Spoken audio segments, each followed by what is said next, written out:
আসসালামু আলাইকুম। একটা রেসিপি নিয়ে চলে এসেছি, কলা পিঠা বানিয়ে দেখাবো। আপনারা দেখতে থাকুন আমি কিভাবে বানাই।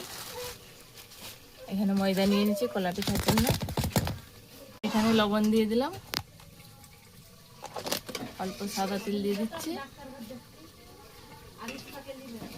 মেখে দেবো। এবার ভালো করে মাখিয়ে নিচ্ছি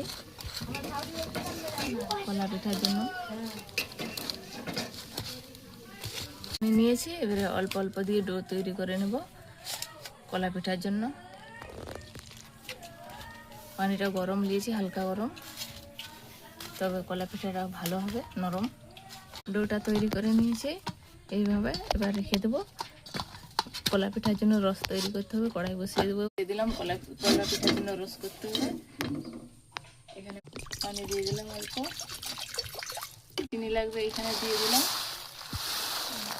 একটা এলাচ ফেটিয়ে রেখেছিলাম, দিয়ে দিলাম। কেটে নিয়েছি কলা পিঠার জন্য। এবার বেলে নেব, বেলে নিচ্ছি এইভাবে। নিচ্ছি সরু সরু করে। কলা পিঠাটা এইভাবে শেপ দিয়ে নিতে হবে, কেটে সরু সরু করে।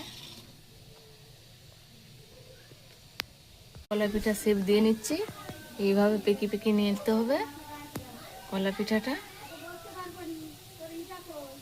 এইভাবে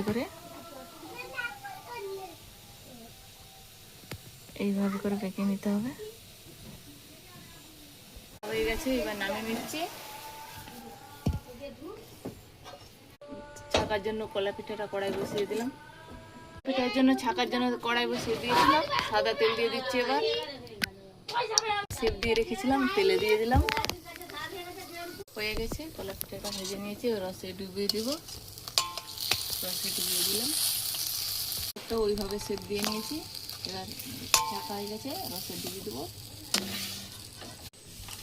ভেজে নিয়েছি, কত সুন্দর হয়েছে দেখুন বন্ধুরা। রসে ডুবিয়ে পুরো কলার মতনই হয়েছে কলা পিঠাটা। দেখতে যেমন সুন্দর, খেতেও সেরকমই ভালো লাগে।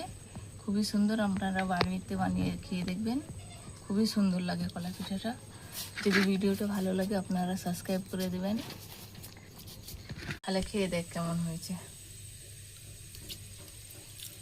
দারুণ।